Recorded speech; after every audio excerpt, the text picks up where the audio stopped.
I do. And we also discussed this a little bit. It doesn't fit what the guys do, but my job is to push the envelope. So, ready, Sergey?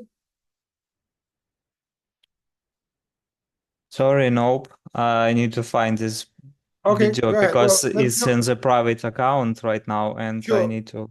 sure. Let me know. Let me know when you're Yeah, ready. okay. 1 minute, So please. while we're waiting for that, because I don't want to spoil it, I want you to see it and then we'll discuss it.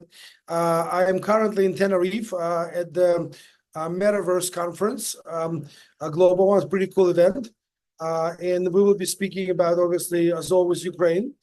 But today's class is about entering new market, right? So I wanted to start the conversation before we have our guest speaker, BJ. He's going to talk about academy and what we're doing, but also education as a whole, and how we're going to plan to do that. For example, if you think about every one of our industries, literally everyone, must comply with European standards that for every industry, from safety to different processes, to food safety, to all kinds of things, right? So everything's have to be retaught, recertified, and that's part of the problem we're solving for the country. So, but always we're starting today with news at hand that global level that impacts us locally as entrepreneurs. Anybody want to share a news, ideally economic, on a global level that we can discuss of how that news impacts us in Ukraine as entrepreneurs, as business owners, etc., as people? Anyone? Anything happened last week, 2 weeks ago? I'm ready. All right. If, Well, if you, good segue. Good yeah, okay, segue. All right, go ahead. okay. I will share screen. Yeah, I think it's Sure, go best, ahead. and show you teaser of our game. Is called right now it's called named Discovery, but it will be changed because this name is like not free at this moment. Sure. So it's like a working name. Yeah, it's VR project for all modern platform for VR. This is teaser of our game. Oh, 1 second. Can you hear my voice? Oh, the sound of this No. I video? can hear your Oh, sound, but not the voice of the video. how We can to hear you, but not the video. how to do it in Zoom? I don't know. Just let it play. People will get it. It's okay without words. Without, yeah, without. I have the same issue sometimes.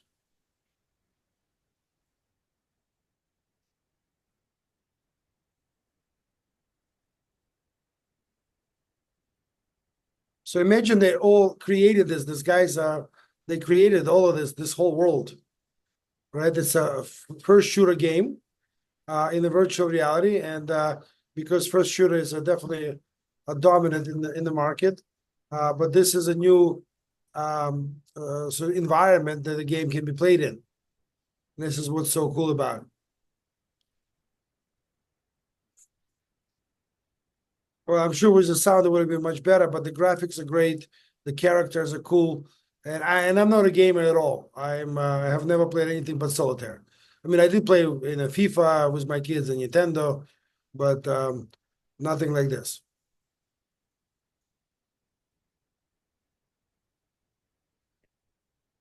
Yeah, sorry, I was with sound of this video, so I can hear you Well, your because your thing is muted on the. Oh, you see that it's muted on the screen. You see on the bottom, like a play button. right now, yes, but before that, Okay, I all only right. heard some Great, voice. thank you. Yeah. So, guys, the reason I bring this up because as you see, talented people like this in Ukraine. First of all, as I told the guys, this is type of companies we want to represent and present to the world wherever I travel and present Ukraine as a whole. Right? It's a great way of demonstrating the power of Ukrainian entrepreneurs. When the people who's that creative can come up with something, do something, and the guys have a very good traction, and also obviously they have some strategic partners of big names like Meta and so on.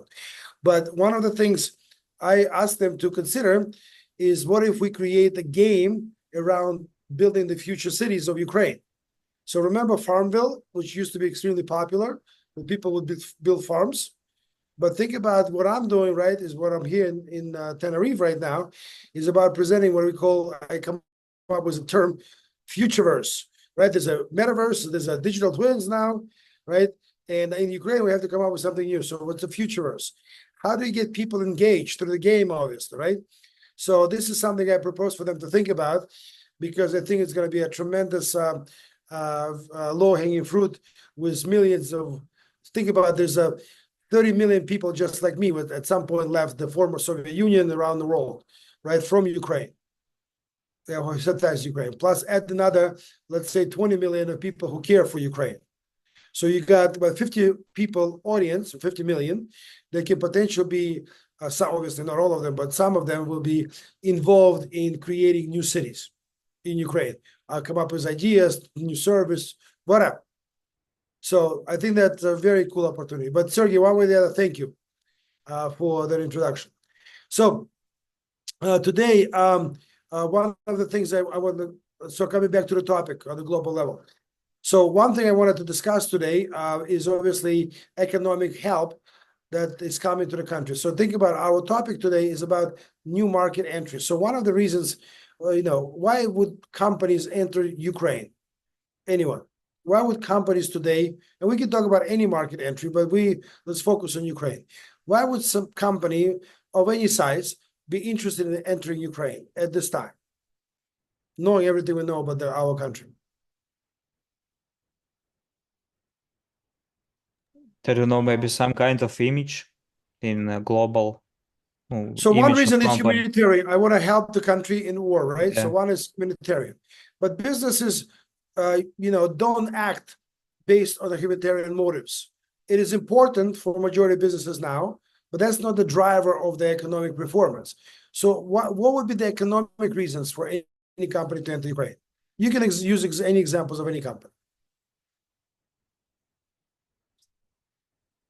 So what does our country has? Low salaries, I don't know, cheap. Okay, cheap labor, cheap yeah. and educated labor. Okay, good. What else? Resources. Natural resources. It's estimated between 4 trillion to 25 trillion is in the ground of Ukraine. Ukraine has every element of Mendeleev table in its ground. For example, we have a third largest deposits of lithium, right? What we don't want to do, right? We don't want to sell all of this as raw material. We want the value add to be created in our country, creating local jobs. Good. So resources is another one. What else?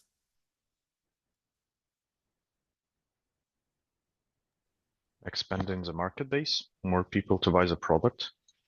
I'm sorry, I don't see who's speaking because Expanding the market base. Okay, so the companies would be looking into expanding their business in Ukraine, right? On the international level. Yeah. Okay, so what are the reasons they would want to come? What else do we have? So, but remember, our market is a negative to it. Our market is not very, so to speak, sorry, it's not really liquid, right? It's just we don't have a lot of money. People don't have enough income to spend, right? So it doesn't have much capacity to spend, right? We are a low income country. So majority of the companies will not make immediate profits as similar of margins they would make elsewhere, potentially. But yes, we have a market to enter. What else?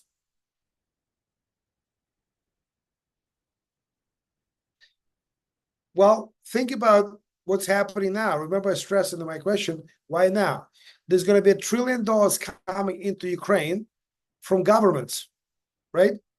So this is very important. We're going to talk about specific things now that is being allocated for Ukraine, for the economy of Ukraine, right? So that's another big. What about our geographic location? Is it a good asset or not? Yes, we're in the center of Europe geographically, right? We're connecting, the world, so to speak. So we can become the bridge between China. Everybody heard the Beltway initiative by China, right? All over the world. So that Beltway can go now and should go now, not to Russia or Belarus, but to Ukraine. Example, right? We always have easy access to Middle East, right? Through Black Sea and so on, right? And obviously Africa as well. So, and we are obviously big.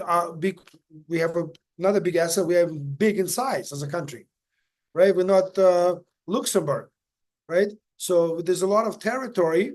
But what other assets do we have? We have a very simple taxation system compared to Okay. other countries, Yes, especially but compared to the US.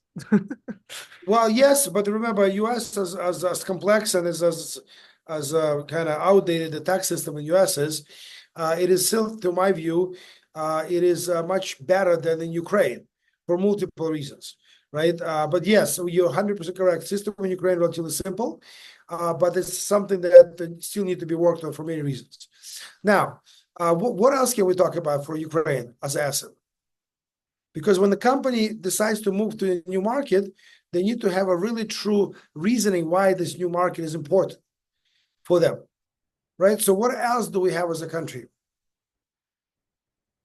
Think about the $1 trillion that I mentioned they're going to be coming, right? Now, the money part is that it's going to be coming into the country, right?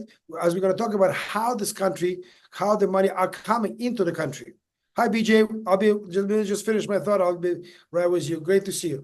So coming back into the marketplace is what the assets of Ukraine are. Think about decentralization as a major asset, right? What is the decentralization signals to the world? This is the reason I moved back to Kyiv in 2017, right?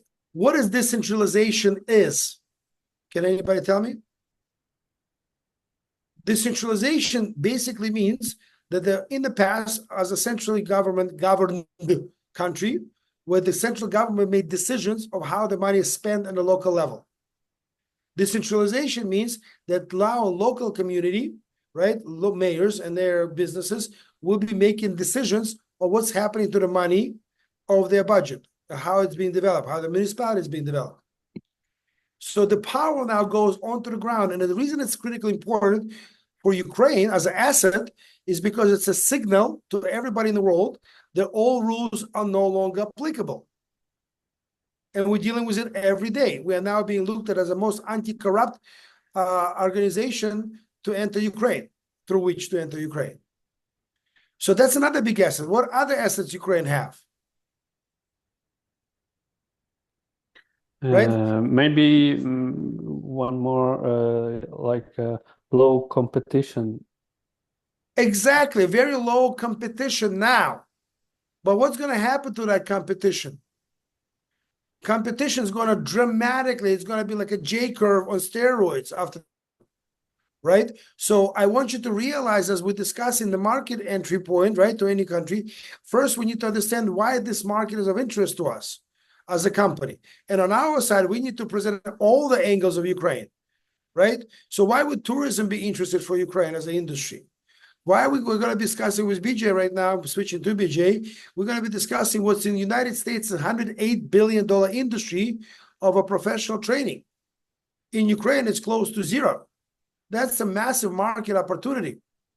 And with that segue, BJ, I'm switching to you.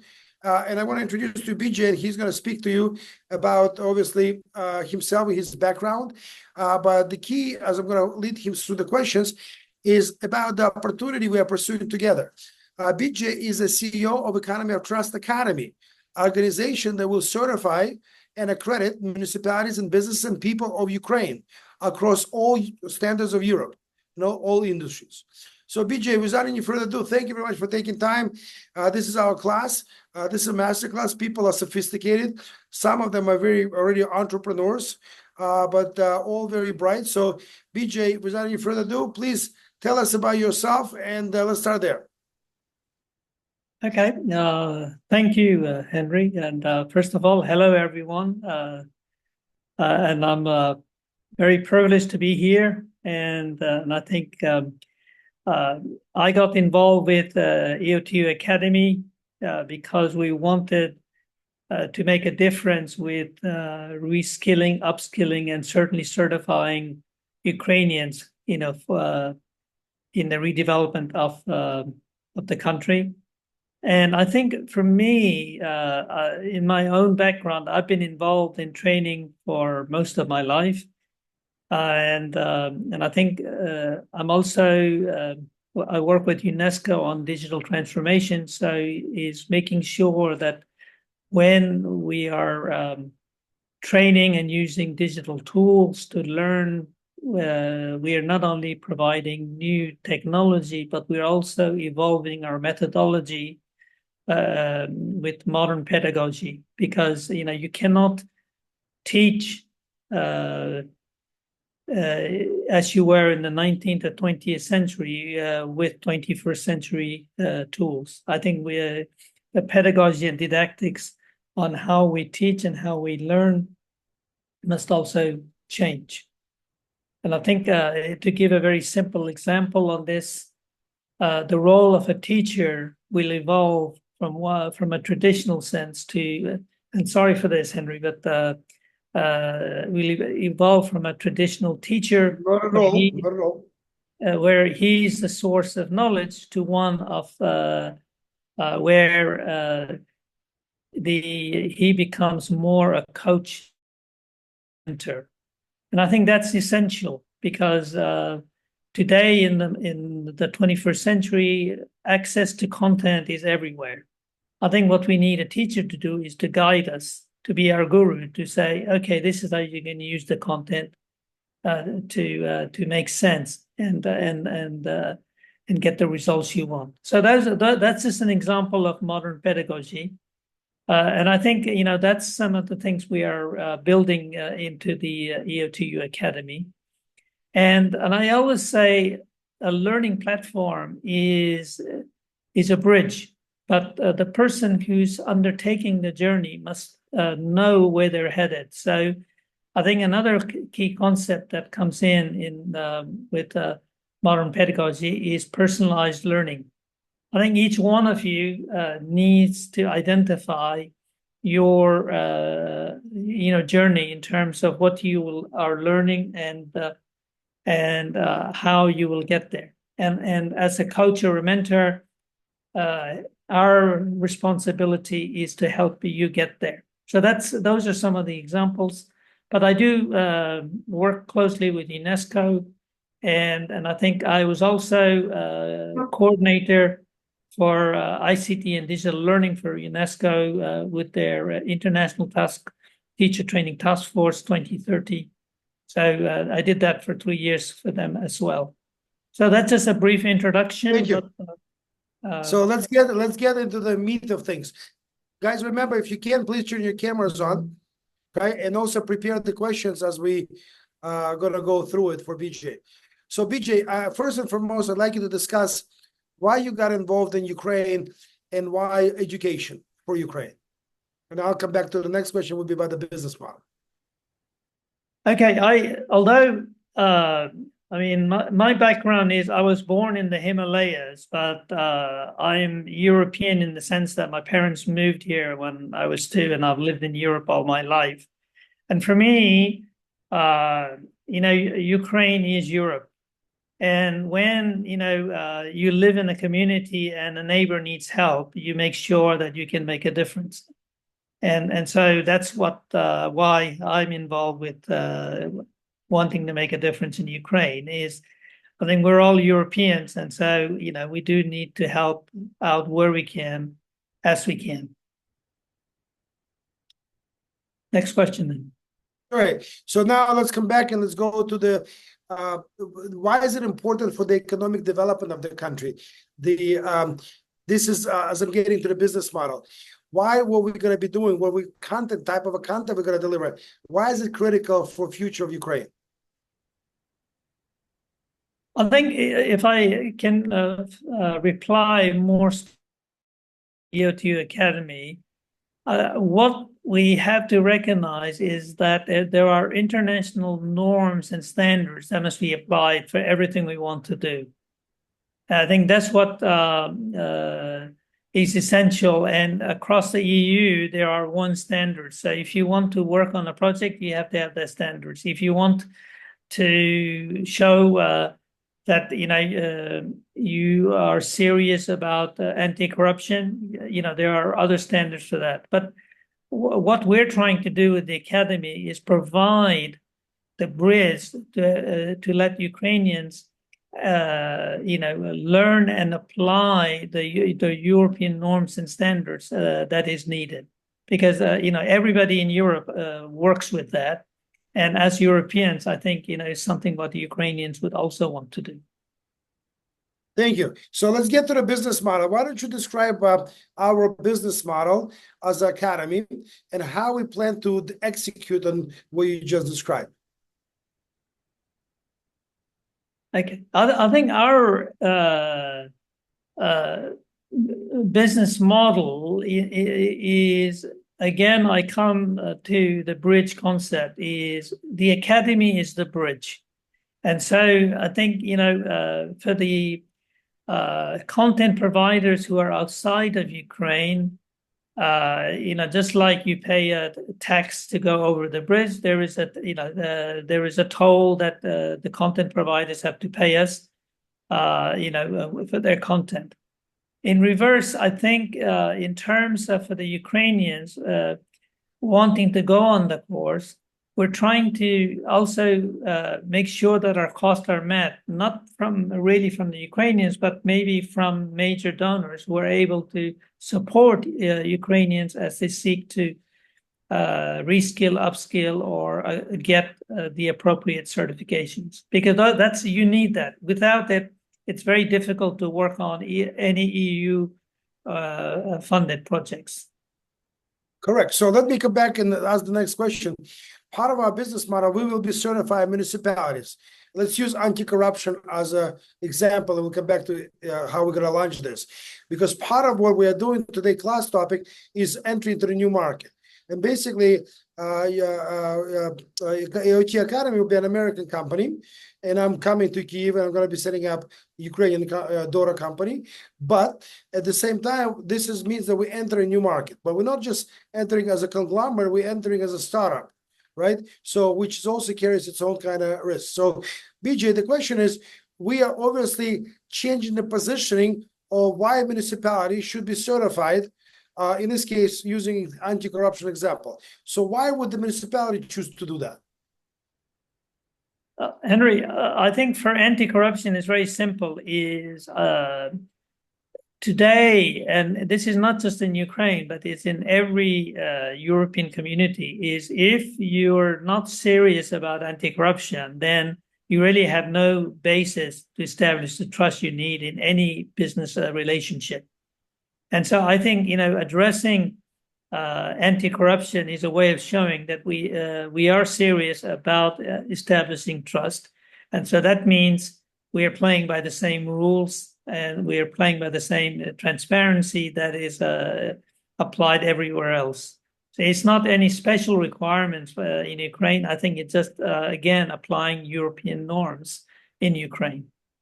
Right. So not only that, but it's also, I believe, and I would like you to comment on that, it is a great marketing sales tool for the municipality to stand out when they're being looked at by investors, strategic partners, companies that want to come into the municipality, correct?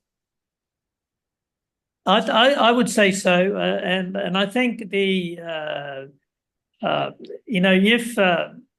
there is, for example, if there you need people, to work on project management, the first questions international business would always ask is, who am I dealing with, and can I do business with them? Meaning, can I trust them? And so I think, to answer that question, you have to show that there are strict do's and don'ts that is applied in that administration, and that gives the international business confidence. And I think the other thing that Henry, I think, and colleagues, you may want to think about is there is competition among all the municipality about getting access to international development projects. It's not like there's only one place. So I think the administration that shows the most transparency and the most desire to show that they're serious about anti-corruption will probably get chosen over other potential interest.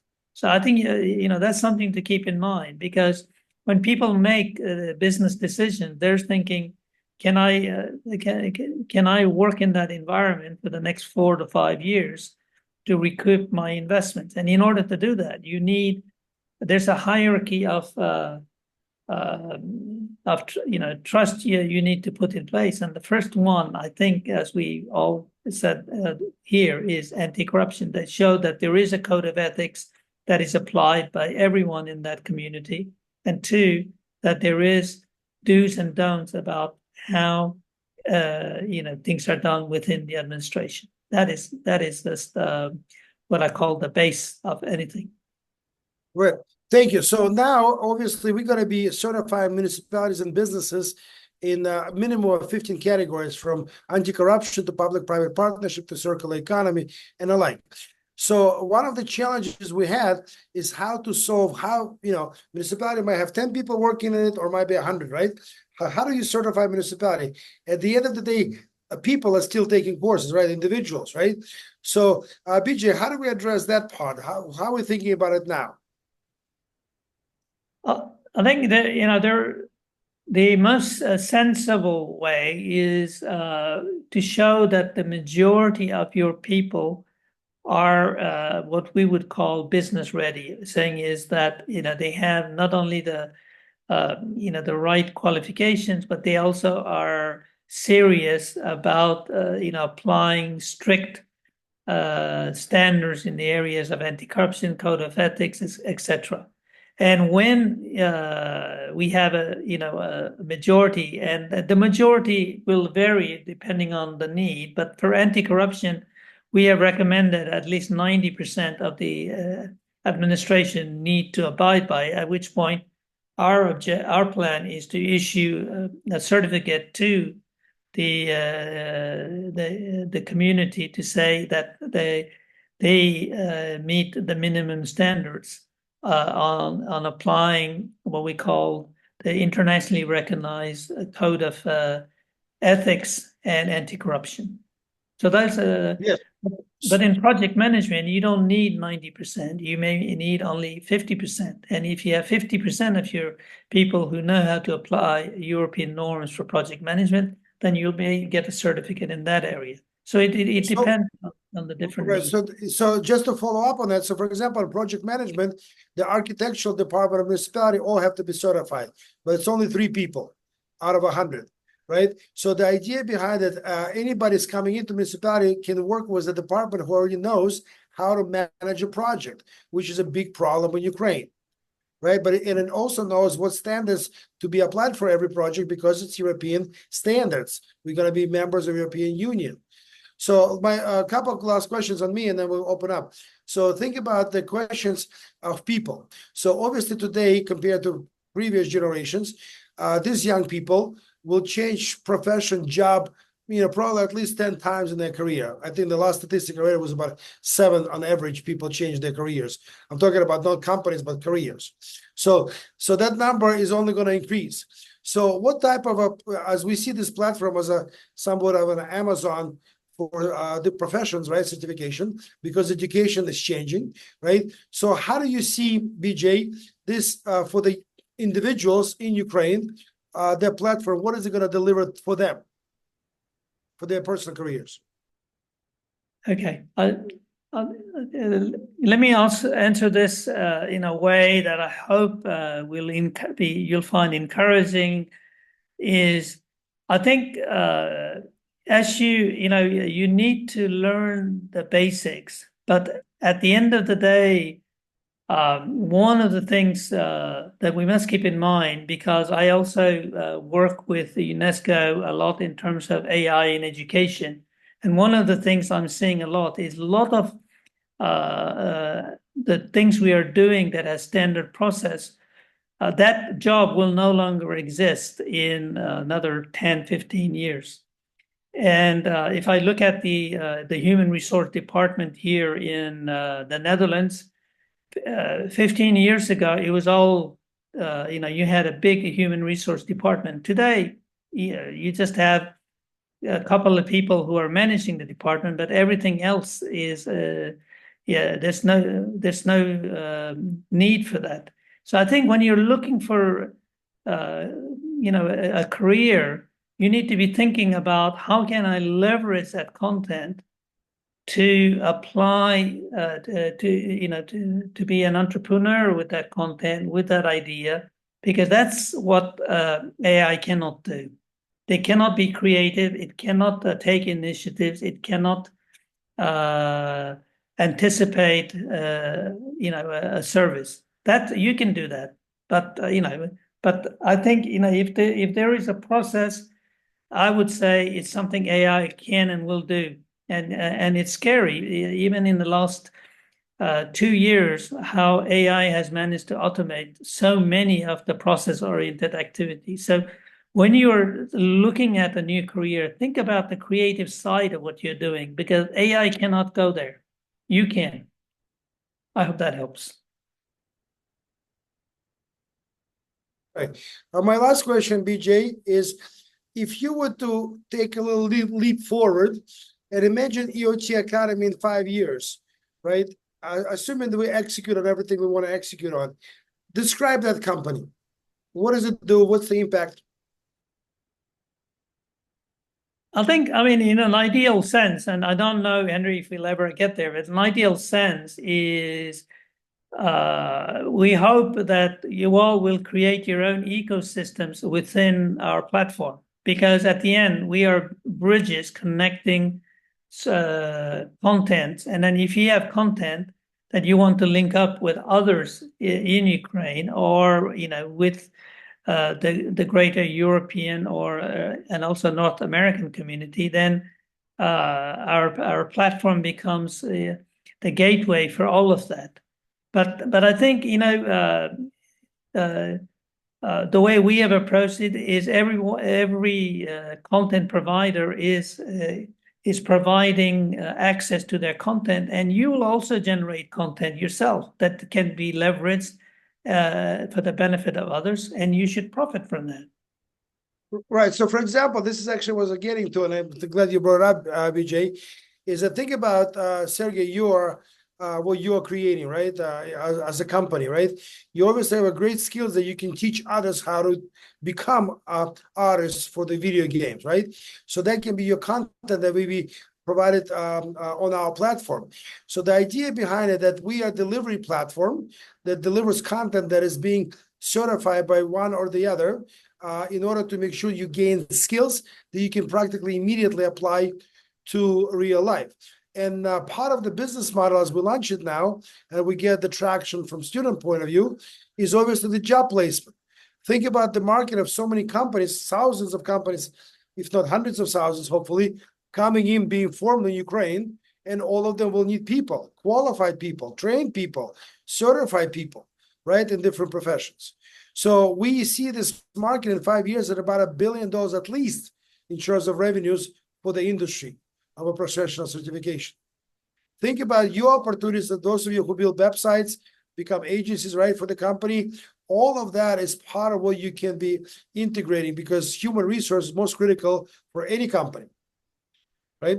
So, and we have obviously a lack of demographic issues in the country. We need to attract people from abroad. They need to be retrained and maybe even trained in Ukrainian and all other kind of things. Great. So, guys, questions for BJ? Okay. So, if you talk about anti-corruption codex, or how do you call your code, what is this? Is some kind of document, or maybe you have like special service with people who control it?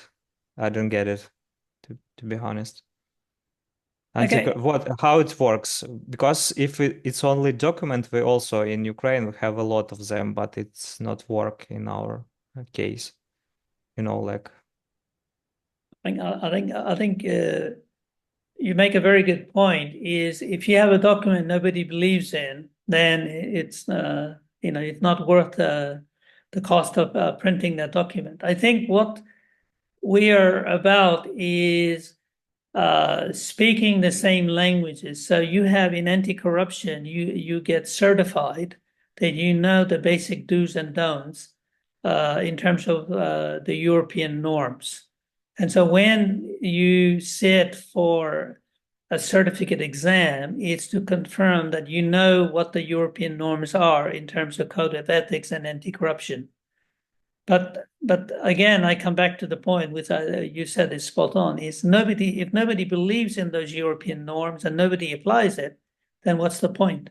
But I think what we have seen is that it is being very strongly applied in every European countries.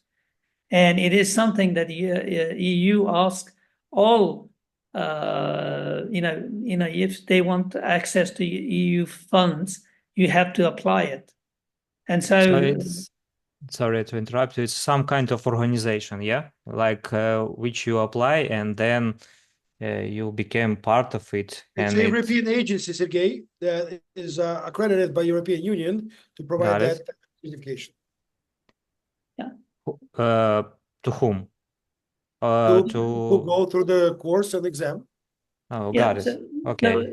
So what it is when you sit in for an anti-corruption certificate, and you pass the exam correctly, what it is saying is that you know all the do's and don'ts regarding transparency, code of ethics, and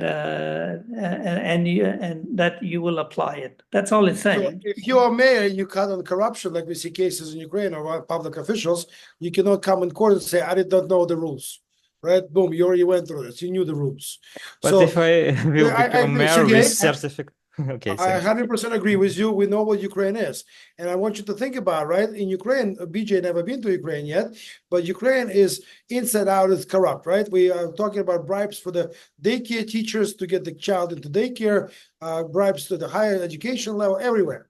So that's the whole culture. So we start with education to first start moving the culture in the right direction. Second, what Sergey is talking about, how do we basically control the process and how do we use the leverage? Let me give you a couple examples. First example, that the mayors who are not taking this course and the administration simply cannot talk to us. That's number one.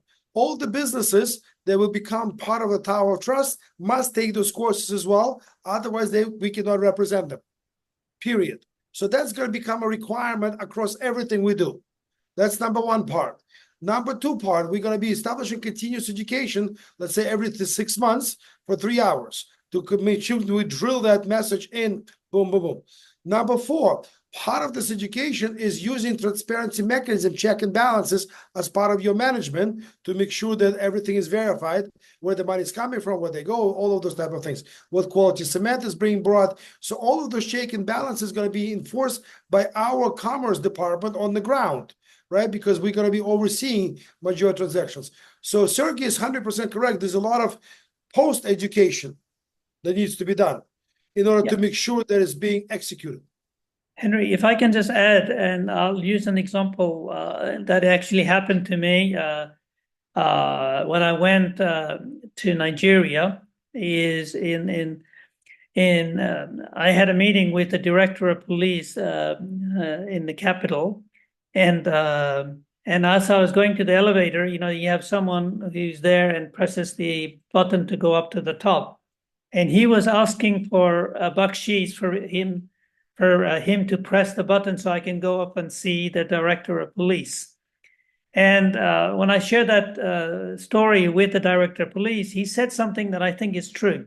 He said, corruption is like cancer. It just eats from within inside you. And so the sooner the community recognizes that it's the cancer that you need to get rid of, otherwise it will consume the body, the quicker it will happen. And look at Nigeria now. They realize that it is a cancer, and if they don't get rid of that cancer, it will consume the whole body. And so they made a conscious effort to get rid of it. And so, I think that realization must happen in every community. Right. So basically think about that we're going to be running the books of all the projects that we're going to represent. As an example, we're going to be running sales for majority of the projects we represent in Ukraine. So we're going to be inside the actual execution of those contracts, one way or the other. Yes, Oleg. Sorry. I have a question. So Please, can I go ahead. now? I have a question about the platform for my more understanding. Okay. This is okay. I am an entrepreneur. I'm providing transparency in logistic processes and purchasing of logistic services. And I know how to build transparent logistic in the company. So according to the platform, I can make materials and share through this platform. So my knowledges to everyone who needs to them. Do you understand me? Yeah. Yeah, I think if I have correctly understood what you were saying, and I tried, is Oleg, I think what you're saying is true, is you need to convert your knowledge into a structured content that others can also benefit. And the platform is the means to do that. Yeah. Okay. Bijay, thank you. But Oleg, I want you to think about it. Education is obviously phenomenal need and the must, and obviously for the purpose of educating the human resource. But what else is education for the business? A critical component of every business. What is education? When all of you are going to educate on the transparency in logistics, what does it do for you as a business? I thought like this. I have a big problem in selling my services because logistic is corrupted Sure. to in commercial in commerce, not about government or The industry yeah. itself. Yes, logistic is corrupted by the. Okay, everyone tries in commercial organization. The majority of people who buy logistic services are corrupted, unfortunately. And I solve this problem, but Oleg, can what does the tell education do for you? If you provide education for the industry, what type of a tool it is for you in addition of being educating others? What does it do for your business? I can Guys, sell. help Oleg out Okay, here. I can sell more because Exactly. It's a sales tool. It is one of the best marketing tools of all. The best one is word of mouth, right? When I'm going to your business and I refer Bijay to your business. Second one is education. So first, Oleg is becoming known in the industry as an expert in the industry. Number one. So his credibility as a business goes up, right? So second, by educating, he generates leads, companies that want to work transparently in a way, right? So education it's one of the best tools of all. So think about companies like Volta, company I told you, the generators, right? Or other companies we're bringing, right? Sweco, the engineers, right? All of them going to be developing the training course for their products or services. And all of them will be on our platform. Because the more people know about their product or service, the more educated they are, the more they know why they need it, especially with new technologies, the easier it is to sell. Make sense? yes. Henry, Go ahead, if I can just add one thing is, although this has been applied, and I think sometimes it is good to also say it explicitly, is we also do what we say. So, when we are talking transparency, we also apply it. So if Oleg, they're coming to your content on our platform, they know that there are certain do's and don'ts that will apply to every member of that community on our platform. And I think that will give them confidence in dealing with you, in learning from you, and so forth. BJ, thank you so much for your time. It's been great to see you as always, and thank you. And obviously, good luck to us of getting it done. So thank you. But by the way, guys, we are looking. I know. Remember, somebody was looking for work. BJ is looking for somebody to work at the academy to develop business in Ukraine, to be the head of the business development in Ukraine. So he's interviewing people in Ukraine now. But let me come back and finish it up with education, and we'll move to money and entering the market. So I want you to realize the reason I asked BJ to be on this particular call, because education attracts tremendous amount of money from grants, primarily governments, and Ukrainian included. Why? Why is that such attraction? Why is it the first thing to go into the new market? Think about if you're a company coming into the market, right? So part of the first thing you do, in addition to where I'm going to be located, right, is who's going to work for me? What do they need to know about my company and my processes, my systems, my standards, right, before I can hire them? So that is happening way before the company starts any operations, right? So the human development side. So education, guys, is always first.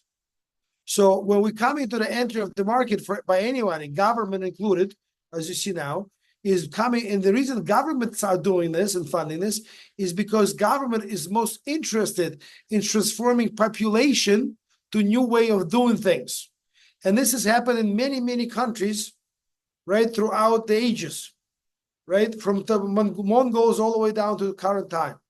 The population need to be re-educated. The difference between back then and now is pace of change is so rapid. Before a generation could go by, nothing would change. To somebody who was, basically, I don't know, milking cows for a living, they did the same thing and they taught their kids how to milk cows. And that's how they did it, right? Now you need to have the technical degree to manage the farm of milking 100 cows by one person. So this is a transformation that's happening in our time so fast as like never before in history, right? So now coming back, and remember, to entering the new market. So let me address the question we haven't finished discussing before BJ joined us. So now we talked about assets of Ukraine, right? There's obviously negative sides of Ukraine, right? Corruption, war, for example, all other things, but we're not going to focus on it today. Right? But all of them obviously have to be addressed in order for anybody to come. The war has to be over for somebody to really seriously think about Ukraine. But what can we do now? And this is my pitch now. This is how we transform what's happening in the global level to what we do now. My job now is to prepare a platform when the whistle is blown that everybody can run on in a very efficient, cost-efficient, and very qualified way. So right now we're testing it all. If I'm starting a deal with any one of you today, it will take me minimum 6 months of discussions before we do anything on the ground in Ukraine, right? And if it's a building something, it's 18 months before somebody's going to put shovel on the ground. So the idea behind the market entry is always full of unknown. Why we talked about FDI last class, right? We saw the American FDI versus many other countries, Ukraine. Why people go to America? Because it's a system and process that can be trusted first and foremost, right?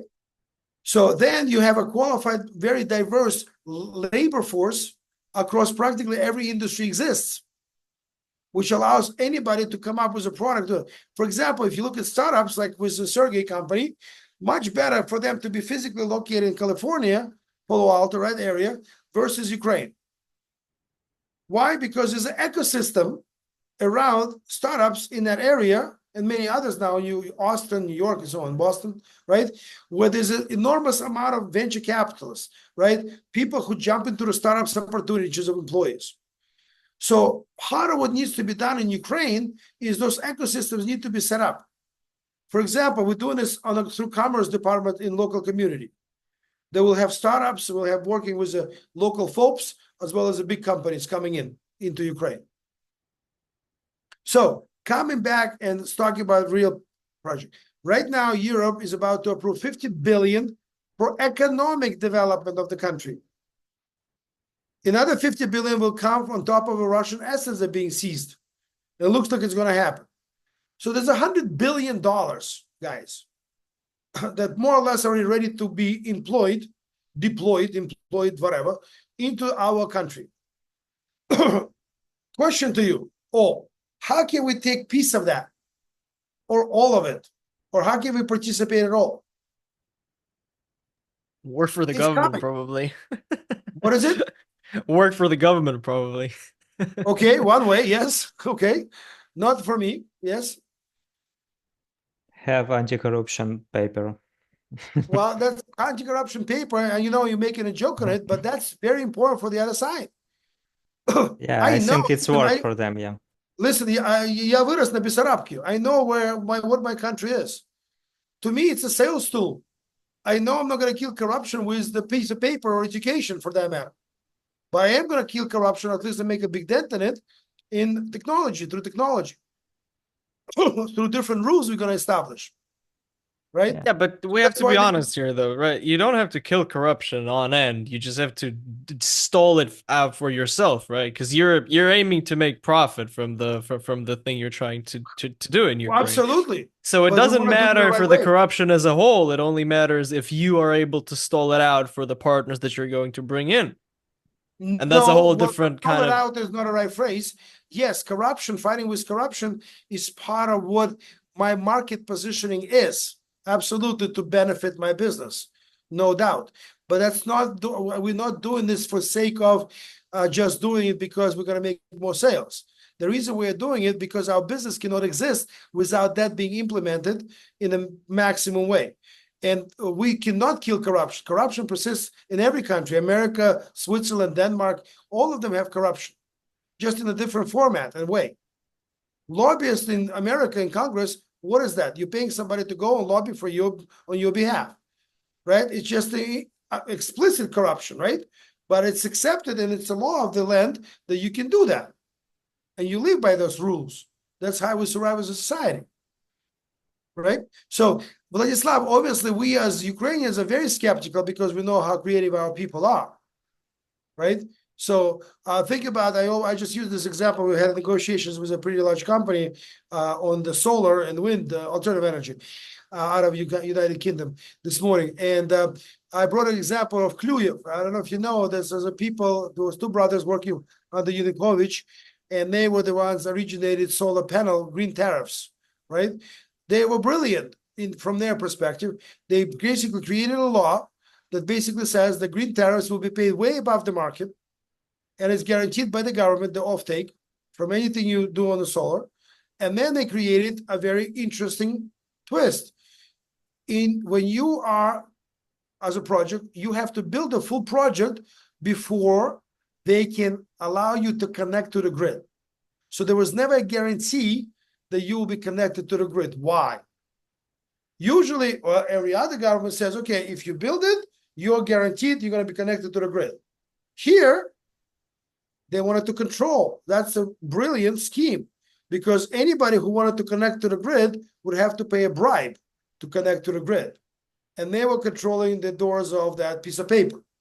So that's a scheme that was incorporated in the law of the land. In addition to the tariff, it was impossible to pay, and obviously ballooned and blew up, as you know, a couple of years ago, green tariff. So my point being is that today market rate is higher than green tariff, but the schematics of bribery can be at every level of the government in all of the countries.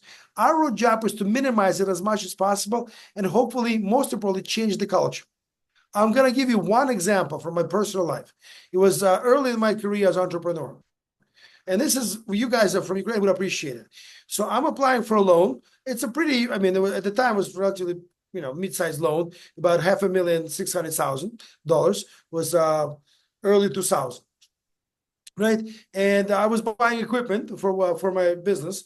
And part of it was basically one piece of equipment that I needed was not financed by the company that was doing it. They were not financing that equipment.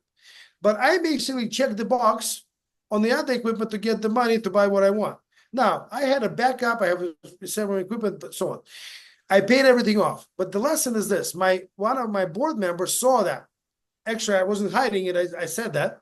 And he goes, Henry, that is an absolute no, blah, blah, blah, in the world. And I lost a great mentor. simply because I checked the wrong box. I was fully approved. I was not only approved for that particular article, and I substituted the equipment that I checked off, and I bought a different equipment, and everything paid off. Everything's good, but that's the lesson of the culture that we need to change. Right? When I came from Ukraine, being born, growing up in Bessarab, right? First thing was, how do I scheme? And my first year in America was like, what scheme do I get into? Right? Because that's the mentality I grew up in. My uncle was one of the biggest tsechavikov in Kiev, Kosh Galanterie. So I learned that as a kid. And in America, after a year, right, a couple of my buddies got into trouble, I realized that I need to do that. And I need to risk it in order to be successful as an entrepreneur. Because as I used to teach in prisons later in my career, right, as a volunteer, when you look at somebody selling the drugs on the street, he is an entrepreneur. He has clients, suppliers, authorities, competition, right? The girl who's a prostitute working on the same thing. She is an entrepreneur. They just do that what's illegal. So my point being is this: when we entering the market part of this entry discussion, right? We'll come back to the 50 billion. Being part of government is a good idea. But we think in a very different way now. So let's talk about how the money is going to be distributed first. Question us, here's a pool of money. There can be government money, there can be angel money, there can be private equity money, there can be all kinds of money, corporate money, right? So let's break up the money that will come into Ukraine into three big buckets. First bucket is the angel route from 0 to 10 million. People who individually will invest in a hotel, I don't know, a small startup, whatever.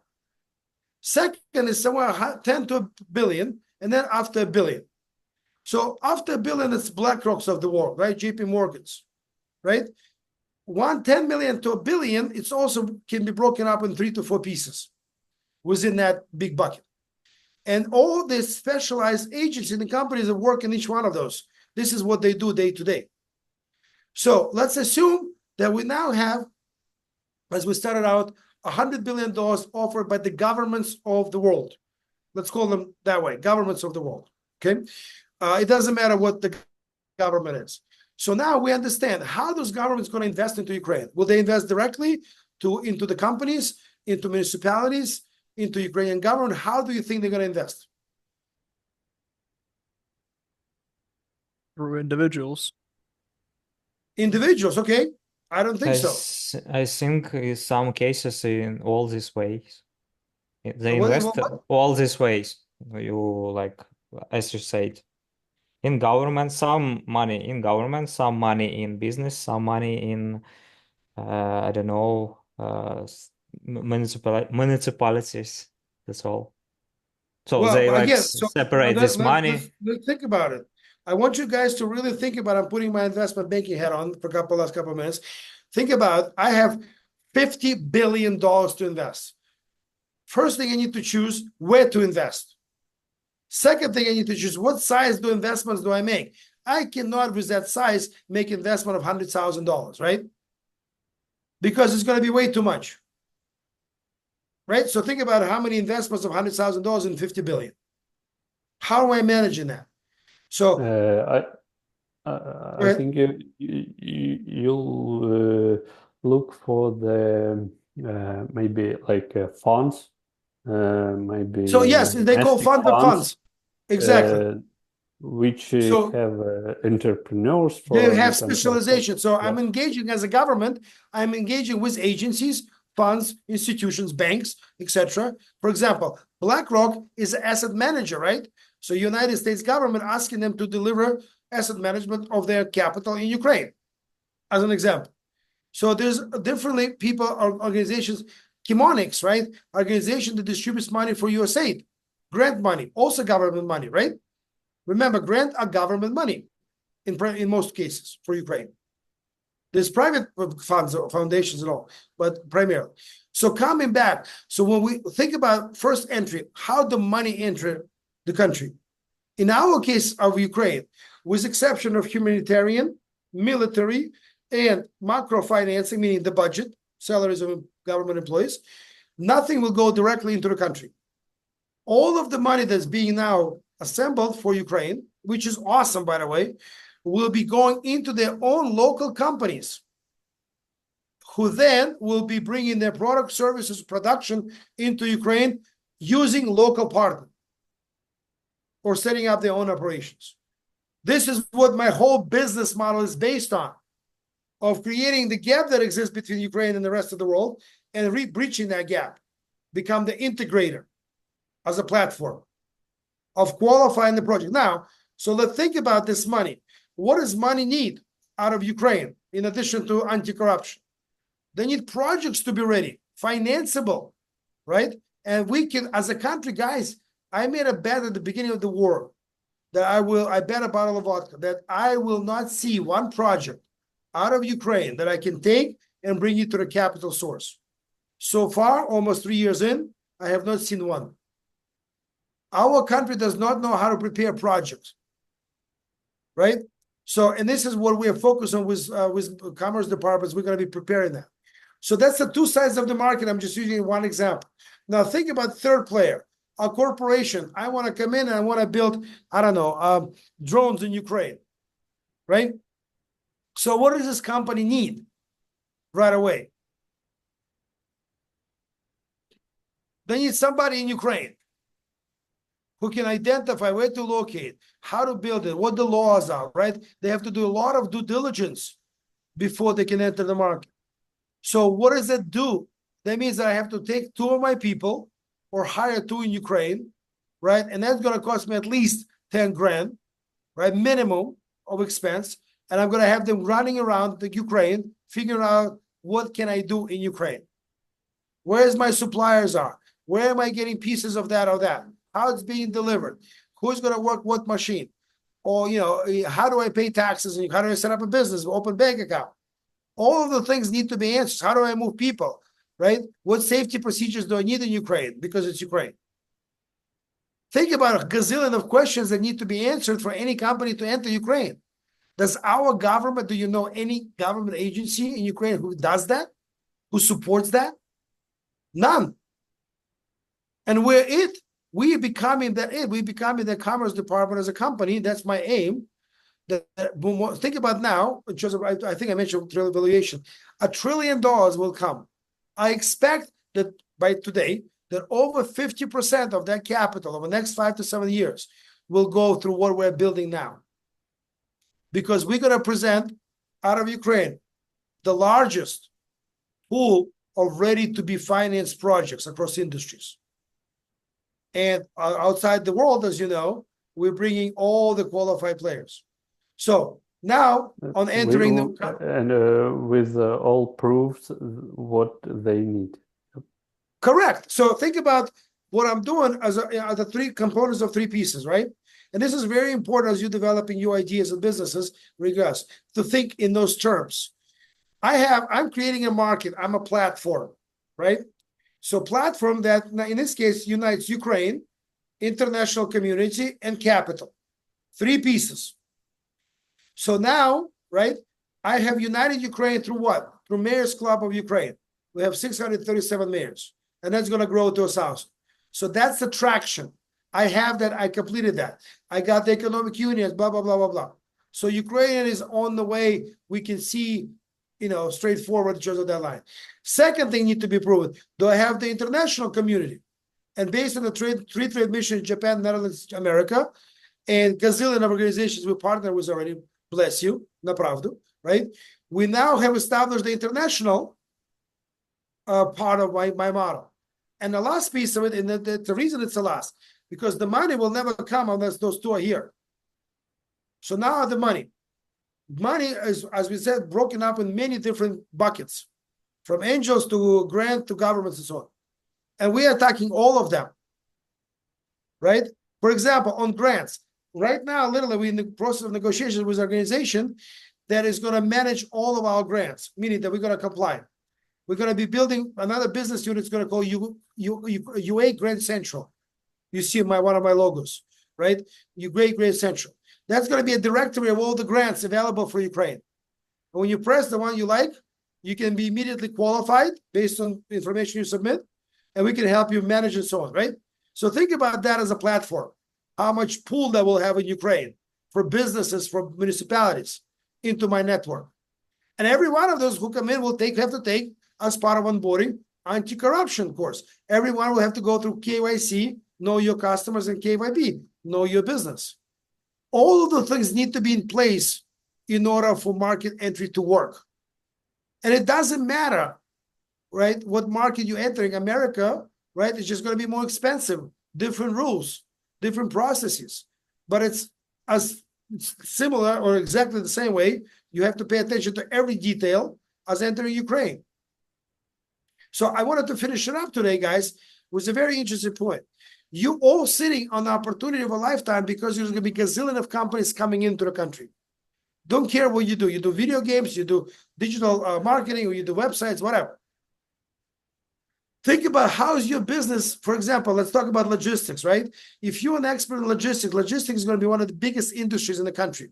No doubt of anybody's mind, right? So how can you position yourself, Oleg, now as a company to be in the center of it all in order for people to approach? What value can you bring to international logistics companies? Can you be their welcome mat into the country and then build a relationship from there? See what I mean? How do you become part of that? So that, for example, as I saw a game from Sergey and his team, right? I immediately saw how I can apply what they do to what I need by creating games for future cities. Does that make sense? So again, Ukraine is going to be a model. It's going to be in academia. It's going to be in science. As I'm looking for a university to basically set up a study behind what we do going now, as everything's going to happen. Looks how many things we can study and learn from. And for me, the most important part is that I am asking you to consider the following. The market entry that will about to happen into Ukraine and Ukrainian companies like drone companies out of Ukraine and many others, where we're going to be producing, not just selling grain out of your country or corn, but we're going to be producing value-added products based on corn or grain or whatever we have in the ground. How can you participate in that? How can you make the market entry for internationals easier into the country based on what you focused on? That's the big questions. And as we just pointed out, our country as a government does not do shit for the last 32 years on this. And I intend as a private business to take over that function. Okay? And Vladislav, if you believe in the culture, answering corruption comment earlier, think about what I need to do as a CEO of my company. First and foremost, I have to select the people who share my values, right? Who I want to work with, right? We are all different. We have people from Japan to America to Australia, all of them, but we share the same values. We also have to set up a company culture, which is going to be serving for everybody else who's going to come after whoever's here. Same thing we need to do in Ukraine, but it's more difficult. If I have to do from scratch, meaning I don't have a legacy problem, in Ukraine, we have a major cultural legacy problem, right? Huge. And it's going to take years to change that culture. But younger generation, like you guys coming up, right? Versus generation that is retiring or dying, right? That's been in power since the 90s. Those people are going away demographically. The generation that's coming in of my age, somewhere 45 to 60, right? That's the generation that is now in between that transformation. And you guys, as you step up, right? You're going to be running the show in a way different way. How? It's up to you. Because that's future is happening now. On that beautiful note, I want to leave you guys. Have a great weekend. Any questions I may answer, by the way, sorry. Yeah, I have one. Aren't you afraid of government?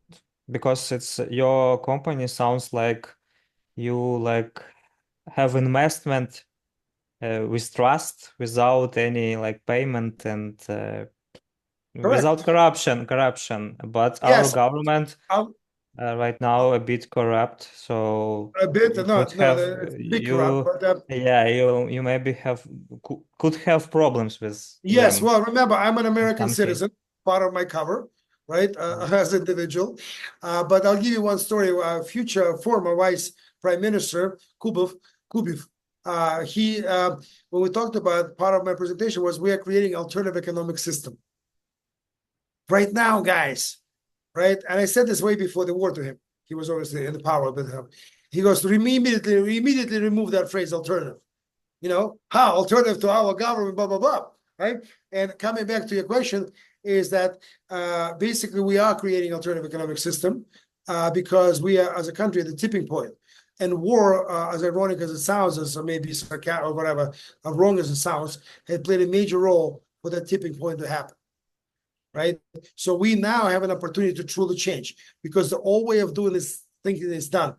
Technology is there. No money will be given to the country straightforward as used to be in bags or whatever it was. So there's opportunity to make a change. Can we make the change? I believe we can. You know, but life will show how we execute. It's all about execution now. So Got it. good question, good comment. Thank you, guys. I'll see you all next week. Thanks. Далее. You are going to compete with government with your No. idea. This is important. I in no way Yes. don't want to compete with government. Government is inevitable. He has to be there. I have to work with it. I just want them to work on our rules. I mean that government, all of these people, they want to They want to earn money in their position. They want to распределять. I know. They want to be in power, and we're going to allow them to do that, but in a clean way. So part of what we're doing is building ground up, right? That's why you see decentralization means mayors are in charge, right? Politically, right? On the local level. So by building this coalition, some mayors, we're inevitably going to become a political player, not me, but the mayor's club itself, right? Because that's the organization that's going to defend самоврядування, right? Self-governance, right? So that's the opportunity. And one more point. I speak anytime I speak with the ministers or something like deputies, and tell them some ideas. They ask me first question: show me the country where it works. it exists already. Where exists your idea, your model? Ali, a great question. Nowhere. As I said to my partner says, we're building the plane while we are flying the plane while we're building it. I don't know what I'm doing half the time. I'm iterating like crazy. I'm freely admitting that because we are learning literally every day. We're adjusting every day. But we started with a strategic level. How do what do we need to focus? Then we got to tactical. Now we are obviously pretty much said was tactical. Now we're getting to operational level and in terms of iteration. And that's what's happening most right now internally. And now we are going to the market. So it's all part of this process that is absolutely fascinating. I don't know how successful we'll be, or I don't have a crystal ball, but by the way I read the market, we are so far ahead of everybody thinking forbid about doing. If we are correct and we can execute correctly, right, it's simply inevitable the network effect will kick in. And that hopefully will become the biggest defense we have, the network of mayors, of international companies, of government agencies that we work with, right? We become the center of all those players who are investors who are looking to enter Ukraine. So to fight with us, people when they used to offer me a bribe or ask me for a bribe, I said, you have two ways of working with me. One is the normal way, or the other is a political suicide. And this is, my megaphone is very big now inside Ukraine and outside of Ukraine. So the politicians will think twice how to do this. Give you an example of grants. We're going to assemble all the grants on the ground, all the stakeholders, who's paying what, who's doing what, etc. And only then, if needed, we're going to go and get the signature from minister. And I'm coming to the minister, say, hey, put that signature down. He goes, oh, no, bring me, gives me the hints, right? I said, you have a choice. Unless it's signed, I'm going to publicly demand that you explain why you're not signing this. And I'm going to make a big problem for you politically. So my point being, remember, 630 some mayors behind me, right? So this is not Henry speaking. This is organization speaking. I'm exaggerating here and there, but you understand my point. We are trying to build those leverages. And I'm not saying all of them going to work. But if we're gonna get mayors to do the anti-corruption, right? That's the first step in a very long journey. Right? So till next Wednesday, guys. Thank you Right. so much. Thank you. Thank you. Bye. Bye. Okay. Bye, everyone.